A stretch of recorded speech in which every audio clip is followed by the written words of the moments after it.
Student কেমন আছো? I hope প্রত্যেকে শুধু ভালো না ভীষণ ভালো আছো। মাধ্যমিক পরীক্ষার প্রত্যেকটা স্টুডেন্টকে আমার অভিনন্দন। আর লাগভাগ 2 মাস মতো বাকি আছে। এই টাইমে প্রতিটা স্টুডেন্ট টেস্ট পেপার প্র্যাকটিস করে, তাই না? তো আমিও তোমাদের সাথে টেস্ট পেপার প্র্যাকটিস করব। আর প্রতিটা অঙ্ক সবথেকে বেস্টভাবে, সবথেকে সহজভাবে কিভাবে নির্ণয় করা হয় তা নিয়ে আলোচনা করব। এবারে মার্কেটে যেই টেস্ট পেপারগুলো পাওয়া যায় নর্মালি তিন ধরনের হয়। একটা হচ্ছে ওয়েস্ট বেঙ্গল হেডমাস্টার অ্যাসোসিয়েশন থেকে পাবলিশ করা হয়, পারুল পাবলিকেশনের, ঠিক আছে। আর একটা রয়েছে WBTA, West Bengal teacher association. আর একটা রয়েছে ABTA, West all Bengal teacher association. তো এখানে যে পেপারগুলো থাকে, বিভিন্ন ইন্টার স্কুলের যে টেস্ট পরীক্ষা হয়, সে টেস্ট পরীক্ষা যে কোশ্চেন হয় সেই কোশ্চেনগুলি এখানে ডিসকাস করা থাকে। ওকে, সো আমি WBH এই বইটা ধরে করাচ্ছি, তার মানে এই নয় যে শুধুমাত্র এই বইটাতেই এই কোশ্চেনগুলো আছে। সাপোজ এক্সাম্পল দিয়ে বলছি, সাপোজ মনে করো এখানে প্রথম যে কোশ্চেনটা ডিসকাস করেছে, প্রথম যে কোশ্চেন পেপারটা ডিসকাস করেছে ম্যাথের ওপর, আমি তো ম্যাথ ডিসকাস করব, Birbhum district inter school test. So আমি এটা WBH টেস্ট পেপার থেকেও যদি প্র্যাকটিস করি সেই কোশ্চেন পেপারই থাকবে। তারপর WBTA যেটা রয়েছে সেখান থেকে যদি প্র্যাকটিস করি একই কোশ্চেন থাকবে। আর ABTA থেকে যদি প্র্যাকটিস করি সেখানেও একই থাকবে। ওকে, সো আমরা কোন টেস্ট পেপার থেকে, কোন বই থেকে প্র্যাকটিস করছি তার থেকে ইম্পর্টেন্ট কোন পেপারটা প্র্যাকটিস করছি সেটাই ইম্পর্টেন্ট। ওকে, সো এখানে লাগভাগ কন্টেন্ট যদি আমি দেখি, কন্টেন্টে দেখো 18টা ম্যাথামেটিক্সে লাগভাগ 18টা স্কুল আর 18টা জেলার ইন্টার স্কুল টেস্টের দিয়েছে, প্র্যাকটিস সেট দিয়েছে, মানে যেগুলো টেস্ট পরীক্ষায় আসছিল কোশ্চেন, সেই কোশ্চেন পেপারগুলো এখানে তুলে ধরা হয়েছে। ওকে, সো আমরা এই প্রতিটা 18টা টেস্ট পেপার প্র্যাকটিস করব। আর তার সাথে সাথে শেষে এখানে কিছু সাজেশন দিয়েছে, মাধ্যমিক সাজেশন 2025, এটাও প্র্যাকটিস করব। আর তার আগে মাধ্যমিক এক্সামিনেশন 2024-এর পেপারটাও দিয়েছে, সেটাও প্র্যাকটিস করব। আর 2023-এর যে মাধ্যমিক পরীক্ষা দেওয়া হয়েছিল 2023-এর মাধ্যমিক এক্সামিনেশন, সেই পেপারটাও আমরা প্র্যাকটিস করব। ওকে, সো আমরা কী কী প্র্যাকটিস করব সেগুলো নিয়ে তোমার সাথে কথা বললাম। প্রথম প্র্যাকটিস যেটা করব, বীরভূম ডিস্ট্রিক্ট ইন্টার স্কুল টেস্টের যে কোশ্চেন পেপার সেটা প্র্যাকটিস করব। এবারে যে প্লে লিস্টটা থাকবে সেই প্লে লিস্টটা হচ্ছে, তোমরা ইউটিউবে খুঁজতে প্রবলেম হতে পারে একের পর এক কোথা থেকে পাবো কোথা থেকে না পাবো, তার জন্য আমি প্লে লিস্টটার নাম তোমাদের বলে দিচ্ছি, টার্গেট 2025 মাধ্যমিক টেস্ট পেপার প্র্যাকটিস। ওকে, প্লে লিস্টের কি নাম বললাম? Target 2025 test paper practice. এই প্লে লিস্টের মধ্যে প্রতিটা ভিডিও ছোট ছোট বানাবো, প্রতিটা ডিস্ট্রিক্টের ইন্টার স্কুল টেস্টের বানাবো, আর প্রতিটা স্কুলের যেগুলো বইতে রয়েছে সেগুলোও বানাবো। আশা করি 18 36টা আর 2023 সাল 2024 সালের প্র্যাকটিস আর কিছু সাজেশন করলে আই হোপ তোমাদের প্রতিটা কনসেপ্ট আরেকবার করে রিভাইভ হয়ে যাবে, আরেকবার করে রিমাইন্ড হয়ে যাবে, রিকল হয়ে যাবে। ওকে, তো চলো সময় নষ্ট না করে আমরা আজকের এই ভিডিওতে যেটা ডিসকাস করব সেটা হচ্ছে যে এক মিনিট, এই যে নিম্নলিখিত প্রশ্নগুলির প্রতিটি ক্ষেত্রে সঠিক উত্তর নির্বাচন করো। একের দাগের এই যে কোশ্চেনগুলো রয়েছে এই কোশ্চেনগুলো আজকে আমরা ডিসকাস করব এই ভিডিওয়। হালাকি আমি চেষ্টা করব প্রতিদিন একটা করে ভিডিও আপলোড, একটা করে নয়, মানে এই একটা করে পেপার কমপ্লিট করা। এতে কতগুলো ভিডিও বানতে পারে, এতে একটা, দুটো, তিনটে, চারটে, এইভাবে লাগভাগ 15 নম্বর কোশ্চেন পর্যন্ত আমরা যদি প্র্যাকটিস করি তো 15টা কোশ্চেন আমাদের 15টা ভিডিও এক এক দিনে বানতে পারে। সো আমরা প্রতিটা ভিডিও কাট করে ছোট ছোট করে বানাবো, যেমন এই ভিডিও আমরা প্র্যাকটিস করবো একের দাগের সব কোশ্চেনগুলো। ওকে, তো চলো সময় নষ্ট না করে শুরু করছি আজকের প্রথম ভিডিওর প্রথম কোশ্চেন। দেখো কি বলেছে, একের দাগের একেরটা। বার্ষিক 10% সরল সুদের হারে এ টাকার বি মাসের সুদ হবে। অপশন এ আছে এ বি বাই 10 টাকা, অপশন বি আছে এ বি বাই 100 টাকা, অপশন সি আছে এ বি বাই 120 টাকা, আর অপশন ডি আছে এ বি বাই 1200 টাকা। সো এই চারটা অপশনের মধ্যে কোনটা? তো চলো সমালোচনা না করে শুরু করে দিই। প্রথমেই যেটা যেটা ইনফরমেশন দিয়েছে সেটা সেটা লিখে নিই। যেমন প্রথম ইনফরমেশন দিয়েছে বার্ষিক 10% সুদের হার। সুদের হার কত বলেছে এখানে? সুদের হার বলেছে 10%। ওকে, তারপর কি বলেছে? এ টাকার আসল কত? আসল হচ্ছে এ টাকা। বেশ, এ টাকা লিখলাম। তারপর সময় কত? সময় বলেছে আমাদের বি মাস বলেছে। এটা যদি আমি বছরে কনভার্ট করি বি বাই 12 বছর হয়, তাই না? সো এবারে সুদ সমান কি? সুদ বা আই ইকুয়াল টু কি জানি আমরা? P R T by 100। P এর জায়গায় প্রিন্সিপাল মানে কত? এই এ লিখলাম। আর মানে রেট অফ ইন্টারেস্ট কত? 10। চলো এই 10 লিখলাম। টি মানে টাইম কত? বি বাই 12, তাহলে বি বাই 12 লিখলাম। আর এখানে নিচে 100 রয়েছে, এই 100 গুণ করে দিলাম।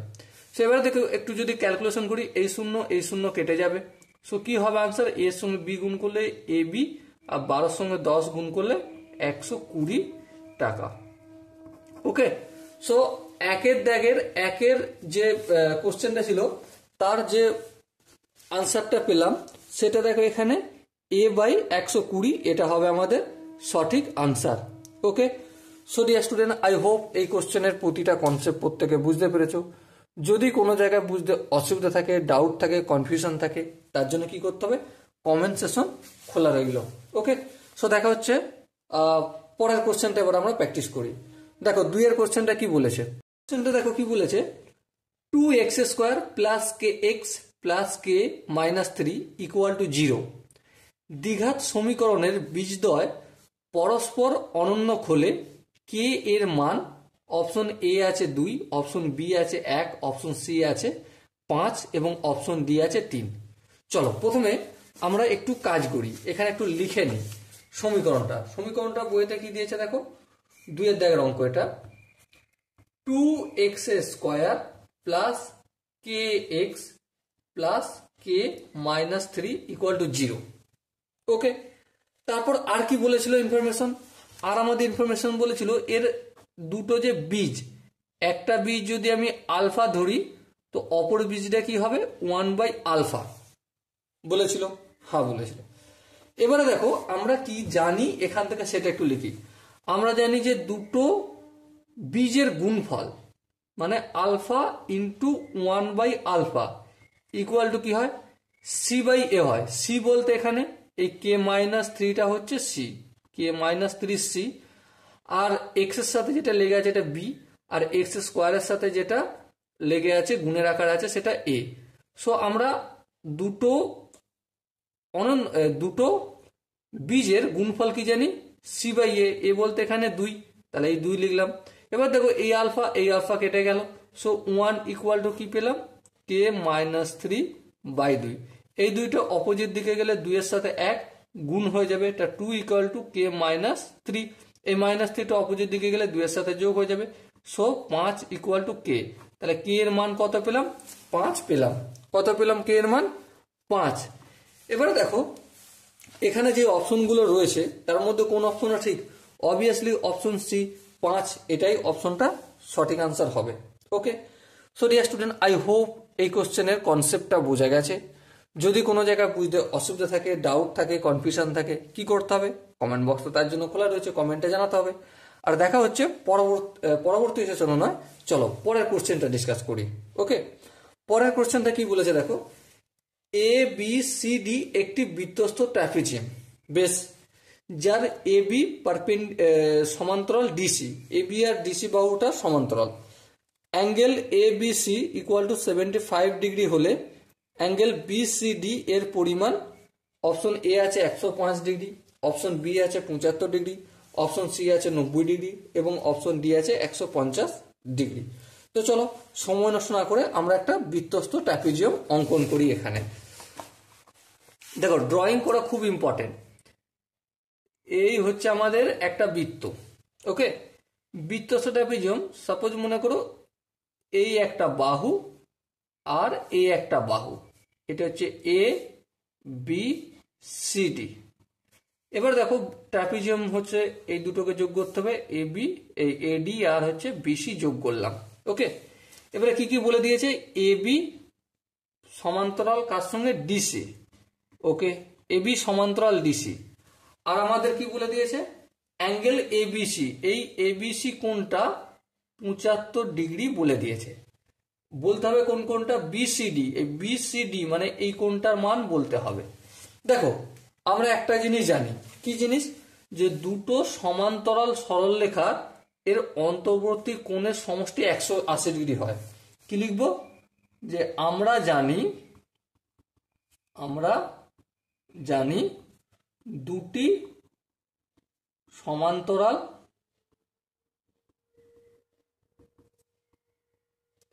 সরল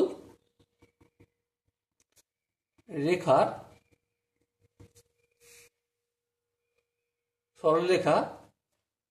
যখন একটি বাহু দ্বারা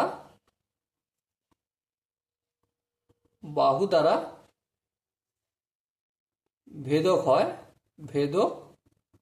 হয় তবে তাদের অন্তর্বর্তী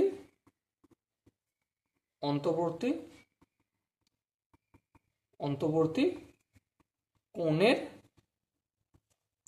সমষ্টি 180 ডিগ্রি, ওকে। তাহলে এবারে বলো এই যে এ বি আর সিডি এই দুটো বাহু কি সমান্তরাল, তাহলে অ্যাঙ্গেল বি কোণটা আর অ্যাঙ্গেল সি কোণটা কত ডিগ্রি হবে, যোগ করলে 180 ডিগ্রি। তাহলে অ্যাঙ্গেল সি কোণ সমান কত, 180 ডিগ্রি। আর এই অ্যাঙ্গেল বিটা অপোজিট দিকে গেলে মাইনাস অ্যাঙ্গেল বি হয়ে যাবে। সো 180 ডিগ্রি মাইনাস অ্যাঙ্গেল বি এর মান কত, 75 ডিগ্রি। তাহলে এখানে লিখে দিলাম এই 75 ডিগ্রি, ওকে। সো দেখো 180 থেকে 75 বিয়োগ করলে 105 ডিগ্রি হবে। তো অ্যাঙ্গেল সি এটা জানতে চেয়েছিল, সো অ্যাঙ্গেল সি এর মান হবে আমাদের 105 ডিগ্রি, ওকে। সো এখানে যে অপশনটা আমরা পিক করব, তুলে নেব, সেটা হচ্ছে দেখো option A is the right answer, okay. So dear student, I hope এই কোশ্চেনটার কনসেপ্ট বোঝা গেছে। নেক্সট আমরা যে কোশ্চেনটা নিয়ে আলোচনা করব সেটা হচ্ছে 4 নম্বর কোশ্চেন। 4 নম্বর কোশ্চেন কি বলেছে দেখো, sine theta equal to cos theta হলে 2 থিটা এর মান হবে 30 ডিগ্রি। অপশন বি আছে 45 ডিগ্রি, অপশন সি আছে 60 ডিগ্রি, অপশন ডি আছে 90 ডিগ্রি। কোন অপশনটা সঠিক আনসার হবে, ওকে। তো চলো করতে থাকি আমরা। দেখো কোশ্চেন যেটা বলেছে সাইন থিটা ইকুয়াল টু কি কস থিটা, ওকে, এটা আমরা জানি। এবার দেখো নির্ণয় কি করতে হবে, 2 থিটা এর ভ্যালু কত। দেখো এই সাইন থিটাটাকে আমি সাইন থিটা রেখে দিলাম, এরপর কস থিটাটাকে আমি যদি পুরো কোণের কনসেপ্ট কাজে লাগাই তাহলে কি হবে, কস থিটাটা হয়ে যাবে আমাদের সাইন থিটা, সাইন লিখতে হবে, কিন্তু থিটার জায়গায় আমাকে কি লিখতে হবে 90 ডিগ্রি মাইনাস থিটা, ওকে। কেন লিখতে হবে এটা আমরা পুরো কোণের কনসেপ্ট থেকে জানি। কি জানি যে এটাই, চলো একটু ডিসকাস করিয়ে দিই এখানে, ঠিক আছে। ধরো কোনো জায়গায় সাইন থিটা রয়েছে, এই 4টে অপশন আছে, 4টে কোয়াড্রেন্ট, 4টে পাথ। এখানে সমস্তটা ফার্স্ট কোয়াড্রেন্টে অল প্লাস হয়, সেকেন্ড কোয়াড্রেন্টে সাইন হয়, সাইন আর কোসেক প্লাস হয়, থার্ড কোয়াড্রেন্টে ট্যান আর কড হয়, আর ফোর্থ কোয়াড্রেন্টে কোস আর সেক প্লাস হয়। এটা আমরা জানি, হ্যাঁ। এবারে সাপোজ মনে করো এই জায়গায় কোনো একটা বিন্দু রয়েছে, ঠিক আছে, এই জায়গায় মনে করো থিটা রয়েছে, তো এই কোণটা আছে সাইন থিটা, ঠিক আছে, কি আছে সাইন থিটা। এটাকে যদি কসে কনভার্ট করি তাহলে একটা 90 মাইনাস থিটা করতে হবে। তাহলে দেখো 90 মাইনাস থিটা এই জায়গাতে থাকলো, আর এখানে 90 আনার জন্য এটা কস হয়ে গেল। আবার এটাকে এইভাবে না লিখে অন্যভাবেও লেখা যায়, কিন্তু আমাদের প্রয়োজন এটা, তাই এভাবে করলাম। এবার এখানে আছে কি কস থিটা, কস থিটা, কস থিটাটাকে কসটাকে আমার সাইনে কনভার্ট করে দিলাম। হ্যাঁ, তাহলে থিটাটাকে কি করব, 90 ডিগ্রি মাইনাস থিটা করব। এটা কোন কনসেপ্ট কাজে লেগেছি, পুরো কোণের কনসেপ্ট আমরা কাজে লাগালাম।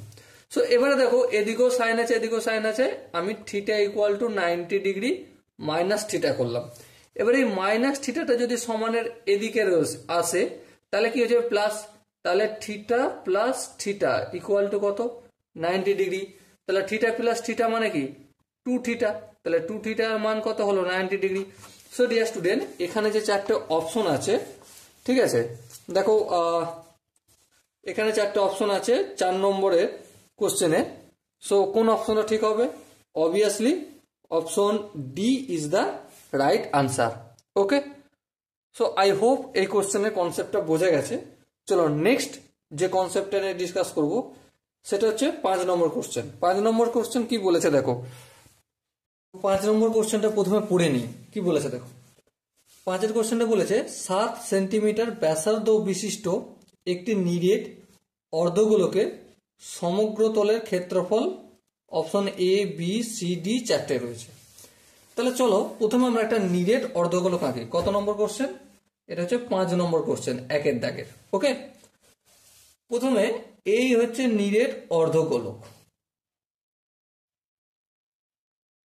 ওকে, নিরেট অর্ধগোলকের সমগ্র তলের ক্ষেত্রফল মানে কোন কোন জায়গাটা, এই জায়গাটা, হ্যাঁ এই জায়গাটা, এই জায়গাটার ক্ষেত্রফল সমান কি, এই জায়গাটা তো একটা বৃত্ত, হ্যাঁ ঠিক বৃত্ত, তাহলে এই জায়গাটার ক্ষেত্রফল কি পাই আর এ স্কোয়ার। আচ্ছা এবারে এই জায়গাটার ক্ষেত্রফল কি, পুরোটা হলে কি হতো 4 পাই আর স্কোয়ার হতো, কিন্তু এখানে অর্ধেকটা মানে উপরের অংশটার ক্ষেত্রফল তাহলে অর্ধেক হবে, মানে 2 পাই আর স্কোয়ার হবে। তো আলটিমেট কি হলো 3 পাই আর স্কোয়ার, এটা হলো নিরেট অর্ধগোলকের ক্ষেত্রফল। ওকে, সো এবার দেখো 3টা লিখলাম, পাইটা থাকলো, আর কত বলেছে দেখো 7 সেন্টিমিটার ব্যাসার্ধ, আর এখানে হচ্ছে 7, তাহলে 7 গুণিতক 7 লিখবো 7 স্কোয়ার। ওকে, এবার দেখো 7-এর সঙ্গে 3 গুণ করলে 21 হয়, 21 গুণিতক 7 গুণিতক পাই। এবার দেখো 21-এর সঙ্গে 7 গুণ করলে 147 পাই সেন্টিমিটার স্কোয়ার আনসার হবে। ওকে, সো ডিয়ার স্টুডেন্ট, এখানে যে অপশনগুলো রয়েছে তার মধ্যে দেখো কোন অপশনটা ঠিক হবে, অবভিয়াসলি এখানে যে অপশনগুলো রয়েছে দেখো অপশন সিটা লক্ষ্য করো, অপশন সিটা হবে সঠিক আনসার। কোন অপশনটা ঠিক হবে, অপশন সিটা। আই হোপ এই কোশ্চেনের আনসারটা কিভাবে করলাম প্রত্যেকে বুঝতে পেরেছো। যদি কোনো জায়গায় বুঝতে অসুবিধা থাকে, ডাউট থাকে, কনফিউশন থাকে, তার জন্য কি করতে হবে, তার জন্য কমেন্ট সেকশন তো খোলা রইল। সো দেখা হচ্ছে নেক্সট কোশ্চেনে। নেক্সট কোশ্চেনটা কি বলেছে দেখো, নেক্সট কোশ্চেন বলেছে 6, 7, x, 8, y, 9 এই সংখ্যাগুলির গড় 10 হলে x প্লাস ওয়াই এর মান, অপশন এ আছে 15, অপশন বি আছে 25, অপশন সি আছে 30 এবং অপশন ডি আছে 60। এই চারটা অপশনের মধ্যে কোনটা হবে। দেখো আমরা গড়ের একটা ঘটনা জানি, গড় সাপোজ মনে করো এখানে প্রথম যে এলিমেন্ট রয়েছে সেটা হচ্ছে 6, দ্বিতীয় যে এলিমেন্ট আছে সেটা হচ্ছে 7, তৃতীয় যে উপাদানটা রয়েছে সেটা হচ্ছে x, চতুর্থ যেটা রয়েছে সেটা হচ্ছে 8, নেক্সট যেটা রয়েছে সেটা হচ্ছে y, আর তারপর হচ্ছে 9। এবারে এদের মোট কত, তাহলে মোট যদি বের করতে হয় তাহলে 6 plus 7 plus x plus 8 plus y plus 9। হ্যাঁ, এবারে যেহেতু এইটা সমান আমরা কি লিখতে পারি, যেহেতু এদের গড় 10 মানে এক একজন, এই যে 6, 7, এক্স, 8, ওয়াই, 9 আছে, এদের গড় 10 বলেছে, তাহলে 10 গুণিতক 1, 2, 3, 4, 5, 6, 6টা কম্পোনেন্ট, 6টা উপাদান, তাহলে 6 দিয়ে গুণ করলে মোট পেয়ে যাব। তাহলে এই দিকেও আমি এই সংখ্যাগুলোর মোট লিখলাম বাম দিকেতে, আর ডান দিকেও সংখ্যাগুলোর মোট লিখলাম। সো আলটিমেট যদি যোগটোগ করি 6 আর 7 আর 8 আর 9 যদি যোগ করি কি হবে, 9 আর 7 কত হয়, সরি 9 আর 6 15, 7 আর 8 15, তাহলে 15 15 30, তাহলে 30 plus x plus y equal to কত, 10 আর 6 কে যদি গুণ করি কত হবে, 60 হবে। সো এক্স প্লাস ওয়াইটা যদি বাম দিকে রাখি আর এই 30টা যদি ডান দিকে নিয়ে যাই, তাহলে ছিল যোগ হয়ে যাবে বিয়োগ, তাহলে 60 মাইনাস 30 কত হয়ে যাবে, obviously 30। So x plus y কত আনসার পেলাম, 30 আনসার পেলাম। সো ডিয়ার স্টুডেন্ট দেখো এখানে যে 4টা অপশন আছে, ঠিক আছে, 4টা অপশনের মধ্যে কোন অপশনটা ঠিক হবে বলো, obviously option C is the right answer. So dear student I hope একের দাগের প্রতিটা কোশ্চেন আনসার বোঝা গেছে।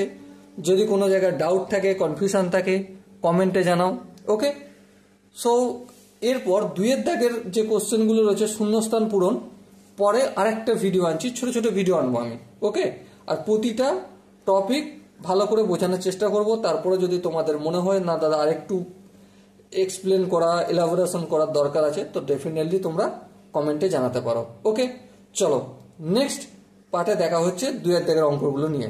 Thank you, Jai Hind.